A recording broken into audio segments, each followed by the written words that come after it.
Hello all of you, welcome back to exam Vidya. আগের সেশনে আমরা দেখেছিলাম ইন্ডিয়ান পলিটির এম লক্ষ্মীকান্ত সিরিজের চ্যাপ্টার 1-এর পার্ট 1। সেখানে দেখেছিলাম কি কোম্পানি রুল রিলেটেড অ্যাক্টসগুলো। ওকে, আজকে দেখব ক্রাউন রুল রিলেটেড অ্যাক্টসগুলো ইন্ডিয়ান পলিটির চ্যাপ্টার নাম্বার 1-এর। ওকে, এম লক্ষ্মীকান্ত বইয়ের। তো আমরা একে একে সব চ্যাপ্টারগুলো কভার করব। পেশেন্স রাখো এবং এক্সাম পয়েন্ট অফ ভিউ এর থেকে সব কিছু জিনিস আমরা ওভারঅল কানেক্ট করব। ওকে, একটু পেশেন্স রাখো, প্রত্যেকটা সেশন ঠিকঠাক করে রাখো। ফার্স্ট অ্যাক্ট হচ্ছে গভর্নমেন্ট অফ ইন্ডিয়া অ্যাক্ট 1858। বিস্তারে বলে দিই, 1757 হয়েছিল পলাশি, 1764 হয়েছিল পলাশি বক্সারের পর হয়েছিল এলাহাবাদ ট্রিটি 1765। তারপরে মেন একটা ইনসিডেন্ট হয়েছিল, সেটা হচ্ছে মহাবিদ্রোহ বা সিপাহী বিদ্রোহ। কত সালে হয়েছিল? 1857 সালে। 1857 সালে হয়েছিল। অলরেডি তো ব্রিটিশ গভর্নমেন্ট ইস্ট ইন্ডিয়া কোম্পানির উপর একটু হাত মেরে রেখে দিয়েছিল যে যে কোনো দিন ইস্ট ইন্ডিয়া কোম্পানির দায়িত্বভার ব্রিটিশ ক্রাউনের হাতে চলে যাবে।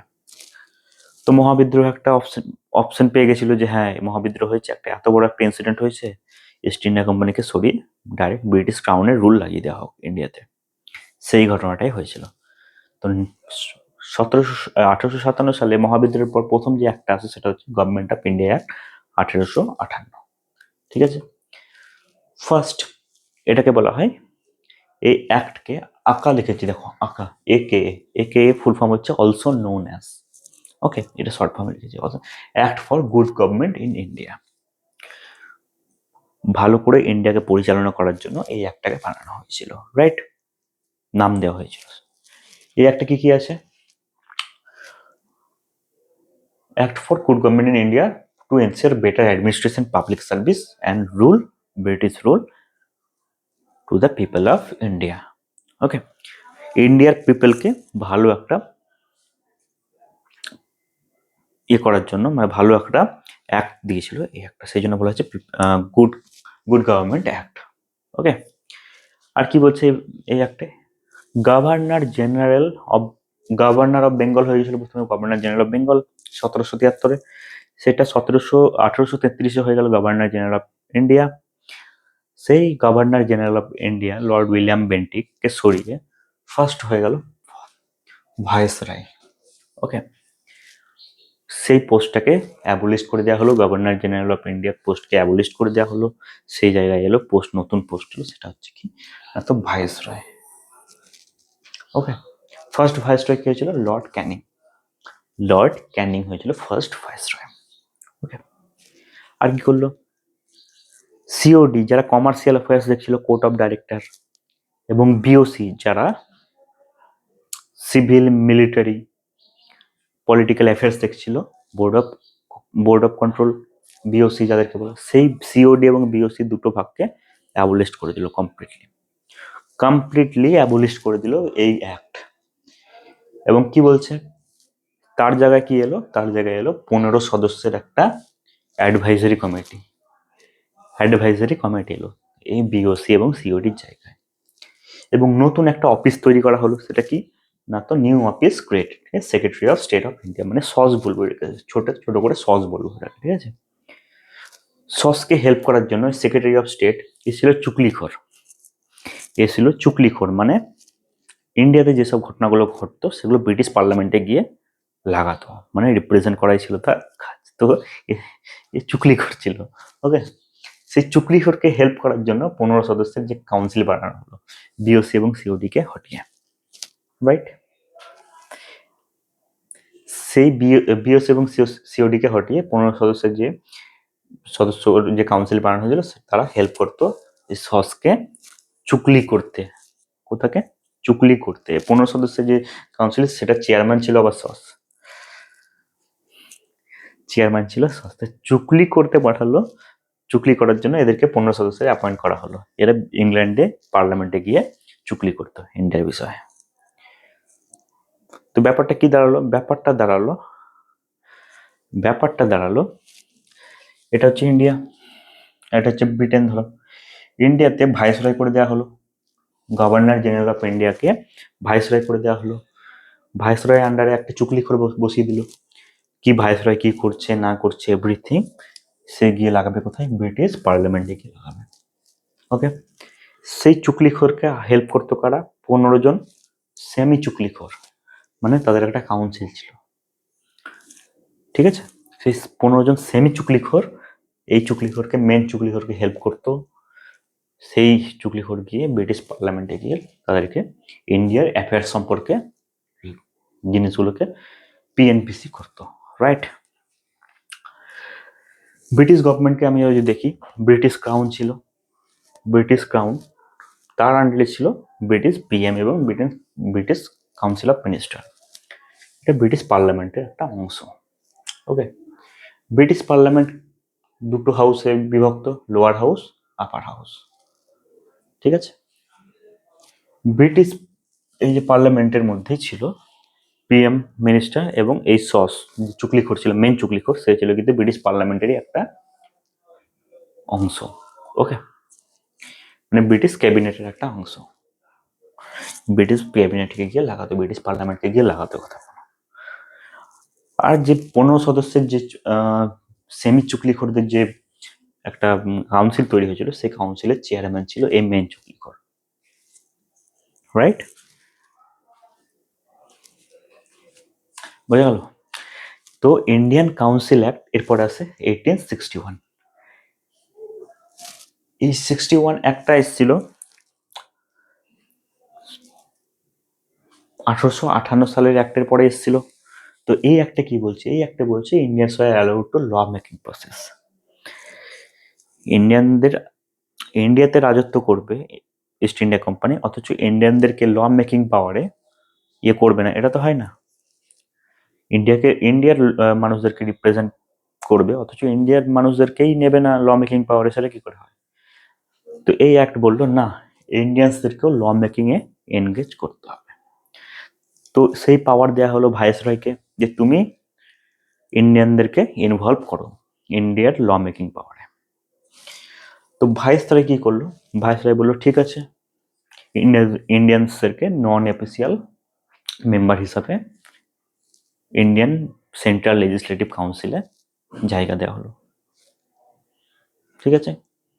ভাইসরয় কাকে কাকে নমিনেট করেছিল, 3 ইন্ডিয়ানকে, কিন্তু মহারাজা বেনারস, রাজা বেনারস, মহারাজা পাটিয়ালা, সারদিনকারা, এরা ছিল আজকের তখনকার ডেটে ভাইসরয়ের চটিচাটা।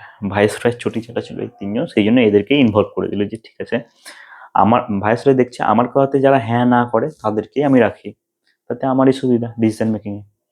আর কি বললো, এই একটা বললো ঠিক আছে, এর আগে মাদ্রাস এবং বোম্বের যে লেজিসলেটিভ পাওয়ার, যে তোমার নিজের স্টেটের যে ল মেকিং পাওয়ার, সেটা তো তুলে নেওয়া হয়েছিল, সেই ল মেকিং পাওয়ারকে আবার রিস্টোর করে দিল।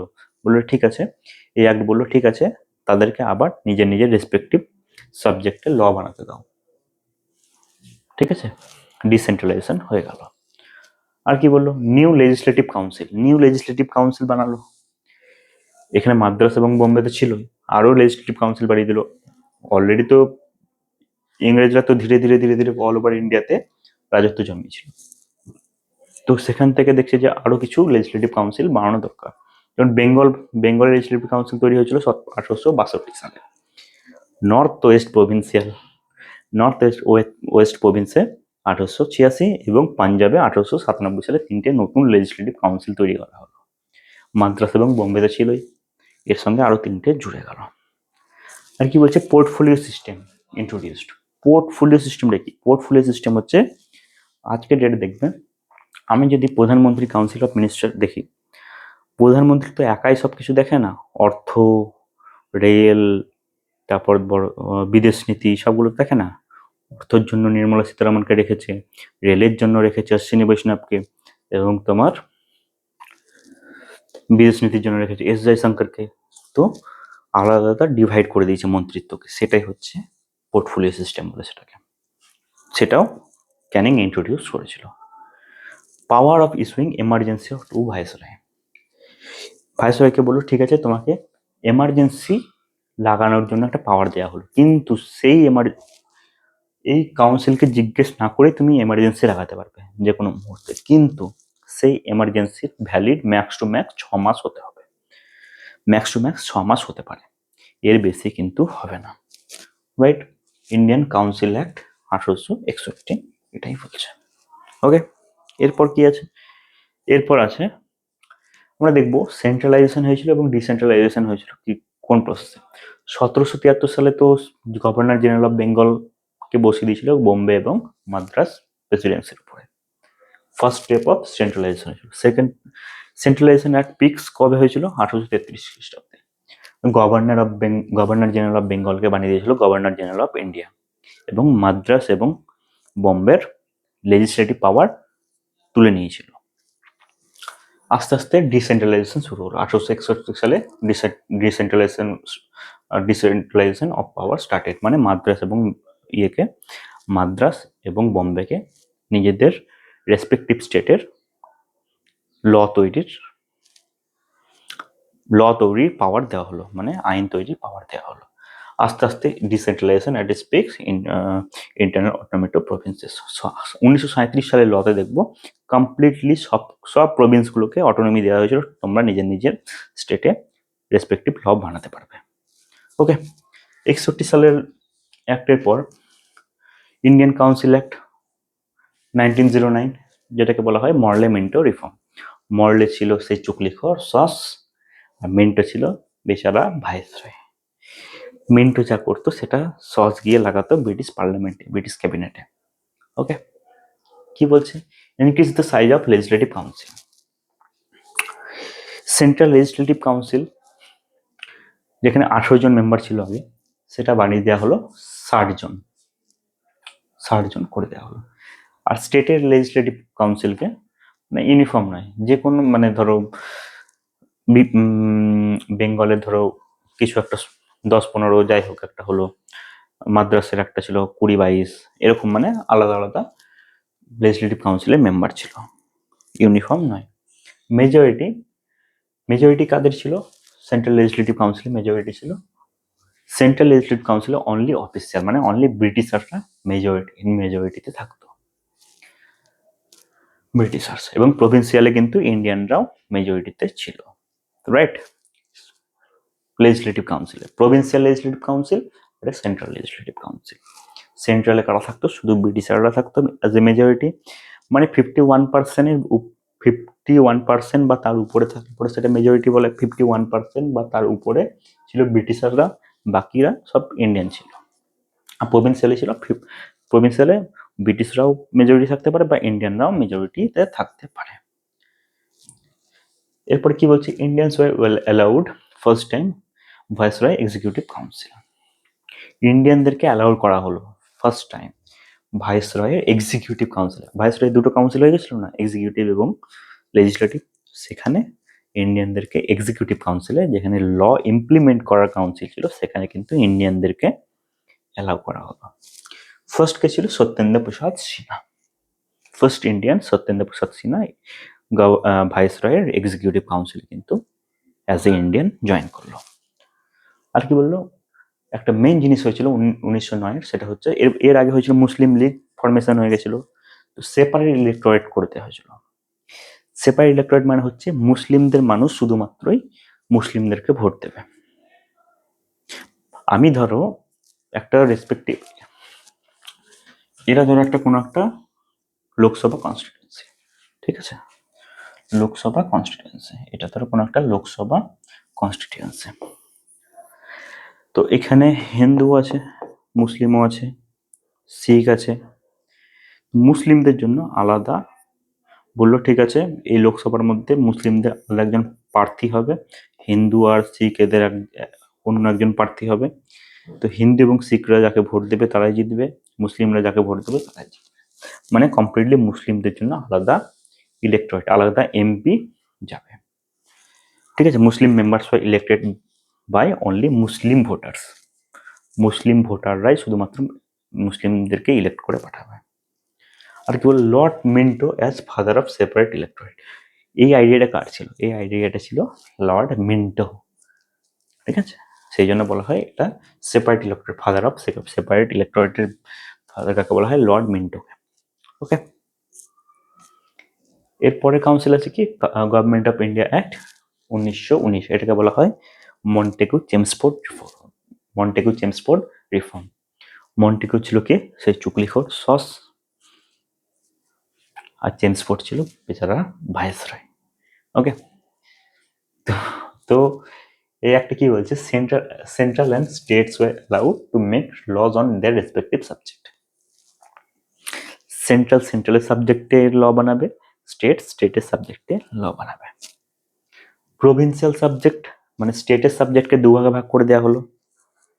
একটা ছিল প্রিজার্ভ সাবজেক্ট, সেখানে শুধুমাত্র গভর্নর এবং তার এক্সিকিউটিভ কাউন্সিল, গভর্নর এবং তার এক্সিকিউটিভ মানে গভর্নর এবং তার পছন্দিদার লোক, তারাই শুধুমাত্র সেই লটা বানাবে। মানে এখানে কোনো ইন্টারফেয়ার করা চলবে না। এখানে রিজার্ভ লিস্টে গভর্নর তার মন মর্জি মতো ল বানাবে। আর ট্রান্সফার সাবজেক্টের মধ্যে ছিল কি? ট্রান্সফার সাবজেক্টের মধ্যে administered by governor plus council of minister. এখানে যে লটা বানাবে সেগুলো লেজিসলেটিভ কাউন্সিলকে জবাব দিতে হবে যে হ্যাঁ এই লটা কেন বানালে, সেটা কিন্তু লেজিসলেটিভ কাউন্সিলকে কিন্তু জবাব দিতে হতো, গভর্নরকে। আর এখানে কিন্তু জবাব দিতে হতো না। এখানে মন মর্জি করতো, এখানে মন মর্জি করতে পারতো। ট্রান্সফার সাবজেক্টে মন মর্জি করতে পারতো না, রিজার্ভ সাবজেক্টে গভর্নর তার মন মর্জি করতে পারতো। আর কি বলছে? বাইক্যামেরালিজম ইন ইন্ডিয়ান লেজিসলেটিভ কাউন্সিল।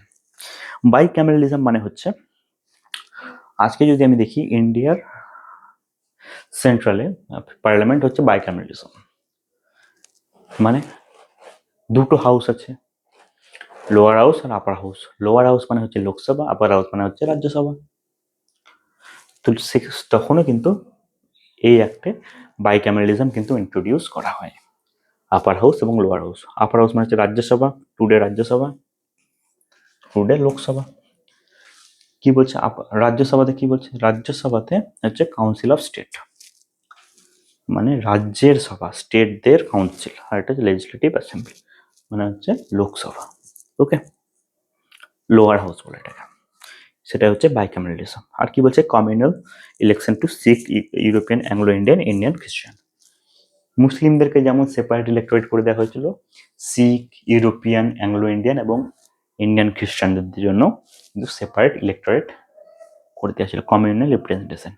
মানে শিখরা শুধু শিখকেই ভোট দিয়ে পাঠাবে, হ্যাঁ, ইউরোপিয়ানরা শুধু ইউরোপিয়ানদেরকে ভোট দিয়ে পার্লামেন্টে পাঠাবে, সেই জিনিসটা করা হয়েছিল।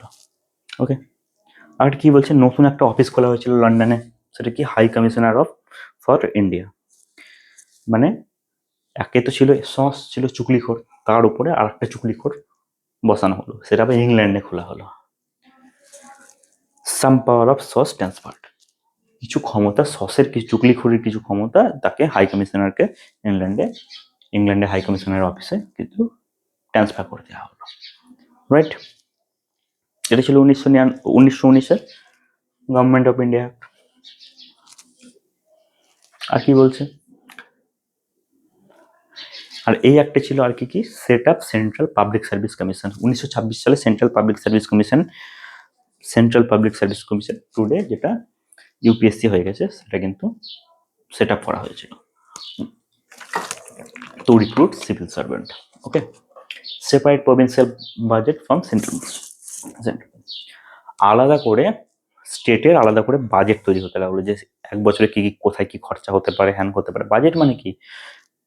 বাজেট মানে ইনকামিং সোর্স এবং আউটকামিং সোর্স ম্যানেজ করা। সেই প্রভিন্সিয়াল বাজেট কিন্তু আলাদা হতে লাগলো সেন্ট্রাল বাজেটের থেকে। প্রভিন্সিয়াল লেজিসলেটিভ কাউন্সিলকে অথরাইজ দেওয়া হলো, পাওয়ার দেওয়া হলো তাদের নিজস্ব বাজেট তৈরি করার জন্য। Set up a statutory commission to inquiry on this acts working. 1919 সালের যে অ্যাক্ট ছিল সেটা কিভাবে কতটা ইমপ্লিমেন্ট হয়েছে, এটা তো মানে কতটা ইমপ্লিমেন্ট হয়েছে, কতটা কার্যকরী হয়েছে, সেটা দেখাশোনার জন্য একটা স্ট্যাটিউটরি কমিশন বানানো হবে 10 বছর পর। 1927 সালে আসবে কে? তো সাইমন কমিশন আসবে। সাইমন কমিশন আমরা পড়বো নেক্সট চলে গিয়ে। টুডে লেজিসলেটিভ কাউন্সিল কি বলছে? আজকে যদি লেজিসলেটিভ কাউন্সিল দেখি, সেটা হচ্ছে এমপি, এমএলএ এবং এমএলসি। লেজিসলেটিভ কাউন্সিল ল বানায়, টুডে এক্সিকিউটিভ কাউন্সিল যারা ল ইমপ্লিমেন্ট করে, কি পিএম এবং সেন্টারের ক্ষেত্রে পিএম এবং কাউন্সিল অফ মিনিস্টার, স্টেটের ক্ষেত্রে সিএম এবং council of minister. Okay. Simon commission, Simon commission তৈরি হয়েছিল 1927 সালে। Simon as a John Simon chairman, তার সঙ্গে ছিল 6 জন আরো মেম্বার। ওকে। সব পার্টিরা একে বয়কট করেছিল। কেন সব পার্টিরা সাইমন কমিশনকে বয়কট করেছিল? কেন না, তো এরা সবাই ছিল ব্রিটিশার্স। এই যে 6 + 1 7 জন ছিল, সবাই টোটালি ব্রিটিশার্স। তো ব্রিটিশার কেন বয়কট করেছিল? না, তো ব্রিটিশাররা তো এমন কিছু রিকমেন্ডেশন দেবে, এই কমিশন এমন কিছু রিকমেন্ডেশন দেবে ব্রিটেনে গিয়ে, যেগুলো ব্রিটিশের জন্যই তো হেল্পফুল, ইন্ডিয়ার জন্য তো হেল্পফুল নয়। ইন্ডিয়ার অ্যাকচুয়াল অবস্থা তো ব্রিটেনের কাছে তো পৌঁছাবে না। ইন্ডিয়ার অ্যাকচুয়াল অবস্থা কিন্তু ব্রিটেনের কাছে পৌঁছাবে না। সেই জিনিসগুলোই দেখানো হবে এই রিপোর্টে, যেগুলো ব্রিটিশাররা চাইবে। সেই জন্য সব পার্টিরা এখানে বয়কট করেছিল। এই সাবমিটেড রিপোর্ট ইন 1930। এই কমিশন কিন্তু রিপোর্ট সাবমিট করেছিলেন কবে? করেছিলেন 1930 সালে। কি রিকমেন্ডেশন দিয়েছিল? অ্যাবলিশ ডায়ার্চি। ডায়ার্চি মানে কি? ডায়ার্চি ছিল দুটো, ট্রান্সপার্ড লিস্ট এবং রিজার্ভ লিস্ট। রিজার্ভ লিস্টের গভর্নর নিজের মন মতো ল বানাতো, ট্রান্সপার্ড লিস্টে সেটা করতে পারতো না। সেই ডায়ার্চিটা, সেটা দ্বিপ্রথাটা অ্যাবলিশ করার জন্য সাজেস্ট করেছিল আর কি, এক্সটেনশন অফ প্রভিন্সিয়াল গভর্নমেন্ট, এই responsible government in provincial also. British গভর্নমেন্টের যে হাতটা সেন্টার অবধি ছিল, সেটা কিন্তু স্টেট অবধি পৌঁছানোর জন্য রিকমেন্ডেশন দিয়েছিল। আর কি বলেছিল? Establish of federation British India plus prince land. একটা ফেডারেশন তৈরি করতে, একটা অ্যাজ এ সেন্টার, একটা টোটালি সেন্ট্রাল গভর্নমেন্ট তৈরি করতে, তার আন্ডারে বিভিন্ন স্টেট গভর্নমেন্ট থাকবে, যেগুলো ব্রিটিশদের আন্ডারে থাকবে। সেই ফেডারেশন একটা তৈরি করতে পেরেছিল। ওকে। আর কি বলছে? Constitution of continuation of communal ইলেক্টোরেট।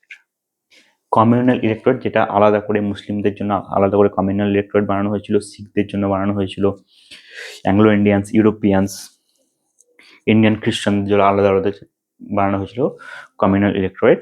সেটা কিন্তু রেগুলার করতে বলা হয়েছিল। ঠিক আছে, এটা করো, এটা করো। ইংরেজদের একটা প্ল্যান ছিল divide and rule. Divide and rule মানে হচ্ছে जब तक बांटोगे तब तक काटोगे, जब तक बांटोगे तब तक काटोगे। তারা একত্রিত যদি হয়ে যেত, শিখ, খ্রিস্টান, মুসলিম, হিন্দু সব যদি একসঙ্গে যদি থাকতো, তাদেরকে কিন্তু বেশি দিন ধরে রাখা সম্ভব হতো না। তারা কিন্তু স্বাধীনতা ছিনিয়ে আসতো এর অনেক আগে। এদেরকে আলাদা করে ভাগ করে দাও, যাতে এরা একত্রিত না হতে পারে। এই একটা কাঠি আমি আরামসে ভেঙে দেবো, এক গুচ্ছ কাঠিকে আমি একসঙ্গে ভাঙতে পারবো? ভাঙতে পারবো না। সেম হচ্ছে ডিভাইড অ্যান্ড রুল পলিসি, जब तक बांटोगे तब तक काटोगे। ওকে। এই কমিউনাল ইলেক্টোরেটের পরে 3টে রাউন্ড টেবিল কনফারেন্স কন্ট্যাক্ট হারানোর জন্য। ওকে, সেগুলো মডার্ন হিস্ট্রিতে পড়েছি আমরা। কমিউনাল অ্যাওয়ার্ডটা কি জিনিস? কমিউনাল অ্যাওয়ার্ড মানে হচ্ছে, এটা করেছিল, কমিউনাল অ্যাওয়ার্ড অ্যাকচুয়ালি দিয়েছিল কি না, তো British prime minister Ramsay MacDonald. কি বলেছিল এটা? Separate electorate for depressed classes. Hindu কমিউনিটিকে আরো আলাদা করে দেওয়া হলো। মানে অলরেডি তো Sikh, Muslim, European, Anglo Indians আলাদা করে সেপারেট ইলেক্টোরেট করে দেওয়া হয়েছিল। এরপরে হিন্দু যে কমিউনিটি ছিল, হিন্দু কমিউনিটিকে আলাদা করে দেওয়া হলো।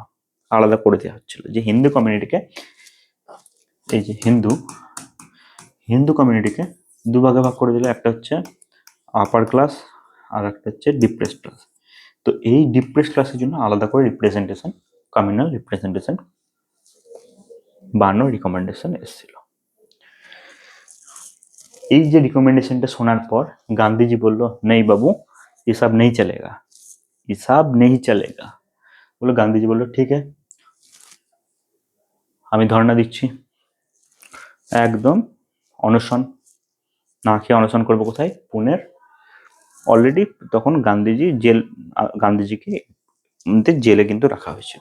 সেই জেলে কিন্তু ইয়ারাওয়াদা জেলে, পুনাতে ইয়ারাওয়াদা জেলে কিন্তু তাকে গান্ধীজি কিন্তু অনশনে বসলো। এবং অনশনে বসার পর ডিপ্রেস ক্লাসদের যে নেতারা ছিল তাদের সঙ্গে কংগ্রেসের লিডাররা একটা এগ্রিমেন্ট করলো। কি এগ্রিমেন্ট করলো না তো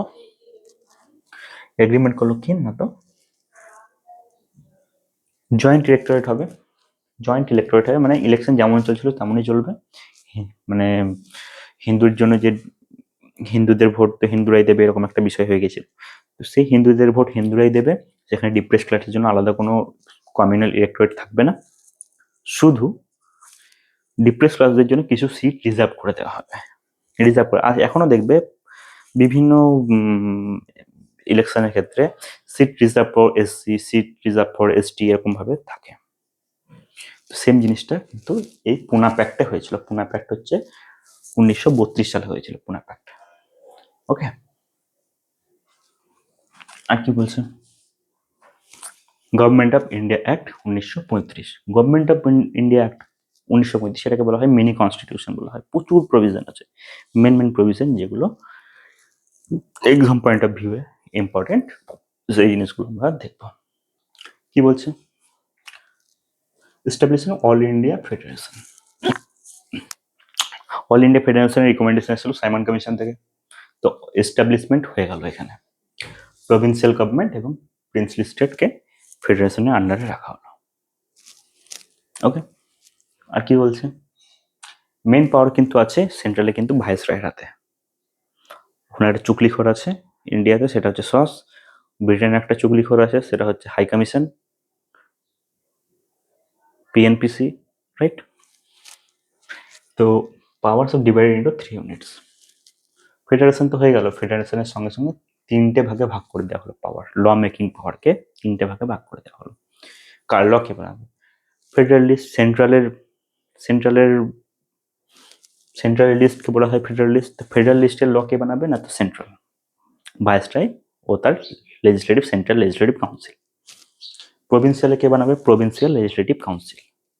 এবং কনকারেন্ট মানে হচ্ছে যেসব সাবজেক্টগুলো ফেডারেল এবং প্রভিন্সিয়ালের দুটোর ক্ষেত্রেই পড়ে।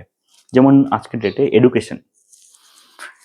Education, home department, education department, সেগুলো নিজের নিজের স্টেটের রেসপেক্টিভ সাবজেক্ট তো থাকে, প্লাস সেন্ট্রালের সাবজেক্টও থাকে।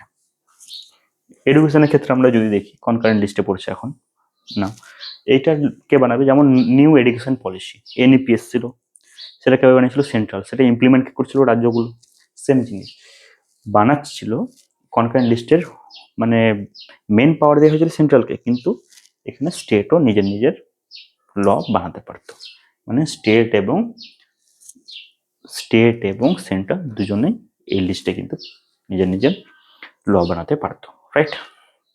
অ্যাবলিশন অফ ডায়ার্চি, এই একটা যে রিকমেন্ডেশন এসেছিল সাইমন কমিশন, যে ডায়ার্চিটাকে হটিয়ে দাও, রিজার্ভ লিস্ট এবং ট্রান্সফার লিস্টটাকে সরিয়ে দাও কমপ্লিট। এখানে কিন্তু তাই এসেছিল, রাইট?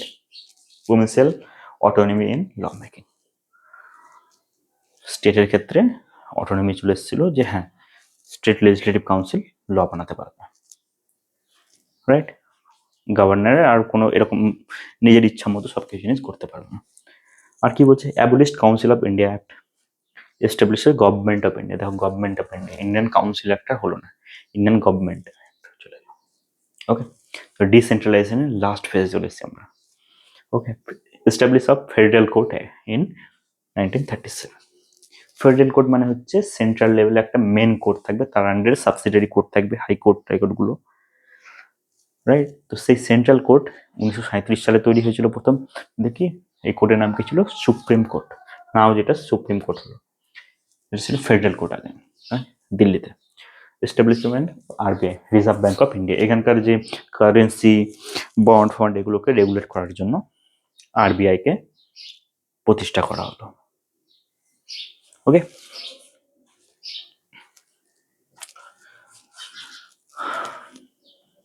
উন 1935 অব্দি টোটালি আমরা অল ওভার মানে 70% চলে গেছিলাম ইন্ডিপেন্ডেন্সের দিকে। তারপরে কিছু কিছু ইনসিডেন্ট হয়েছিল, সেই ক্রিপস মিশন এসেছিল, তারপর তোমার আস্তে আস্তে ওখানে মুসলিম লীগ ডিমান্ড করতে লাগলো ইন্ডিপেন্ডেন্সের জন্য, সেসব জিনিসগুলো আমরা দেখবো।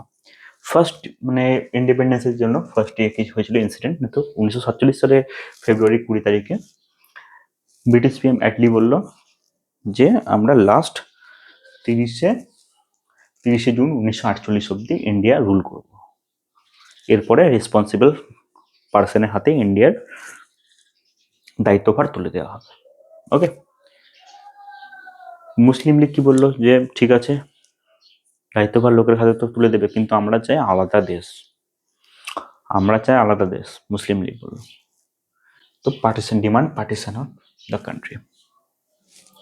এই মাউন্ট ব্যাটেন এরপরে এসেছিল Lord Mount Batten as a viceroy.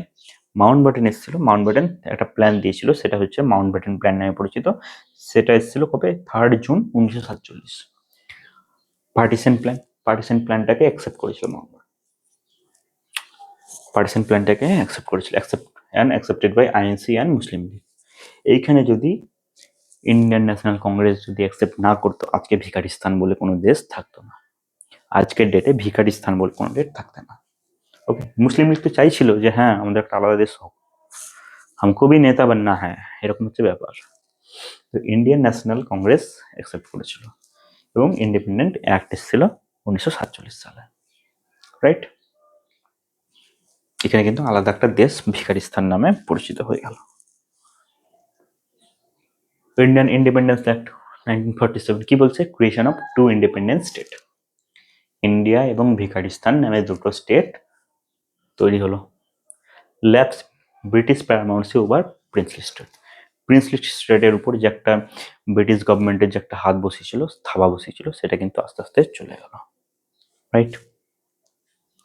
আর কি বলছে? Discontinued the appointment of civil servant and reserve seats for সস, কিছুদিনের জন্য মানে টেম্পোরারি সিভিল সার্ভেন্ট অ্যাপয়েন্টমেন্টটা বন্ধ করে রাখা হলো, রাইট? আর কি বলছে? End of British rule, British rule তো শেষ হলো, abolition of office of viceroy and সস, চুগলিখোরের আর যে বেচারার অফিস, দুটো অফিস কিন্তু কমপ্লিটলি বন্ধ করে দেওয়া হলো। ওকে, তো দুটো সেশনের ক্ষেত্রে আমরা কি কি দেখলাম? মেন ব্রিটিশ রুলকে আমরা দুভাগে ভাগ করলাম। একটা হচ্ছে তোমার মেন ব্রিটিশ সেশনকে আমরা দুভাগে ভাগ করলাম, ব্রিটিশ রুলকে আমরা দুভাগে ভাগ করলাম। মেন ব্রিটিশ রুলকে আমরা দুভাগে ভাগ করলাম, ব্রিটিশ রুলকে দুভাগে ভাগ করলাম। একটা হচ্ছে কোম্পানি রুল, একটা হচ্ছে ক্রাউন রুল। কোম্পানি রুলে কি কি অ্যাক্ট দেখেছিলাম? Important act 1773 act, Pitt's India 1784, 1813, 1833, 1853 act. Crown রুলে কি কি অ্যাক্ট দেখলাম? ক্রাউন রুলে দেখলাম 1858, 1861, এর মধ্যেও অনেক অ্যাক্ট ছিল, সেগুলো ইম্পর্টেন্ট নয় এক্সাম পয়েন্ট অফ ভিউ থেকে, সেগুলো এই জন্য পড়ি। ওকে, 1919 মন্টেগু চেমসফোর্ড, এটা হচ্ছে Morley Minto Montagu Chelmsford. 1935 mini constitution. আর কি দেখলাম? Independence act 1947। ওকে, টোটাল কতগুলো অ্যাক্ট করলাম? 1 2 3 4 5 6 7 8 9 10 11টা, টোটালি চ্যাপ্টার 1 হিস্টোরিক্যাল ব্যাকগ্রাউন্ড কিন্তু কমপ্লিট হয়ে গেল। এবার নেক্সট চ্যাপ্টার আমরা দেখবো, ওকে, পরের ভিডিওতে। ওকে, থ্যাংক ইউ।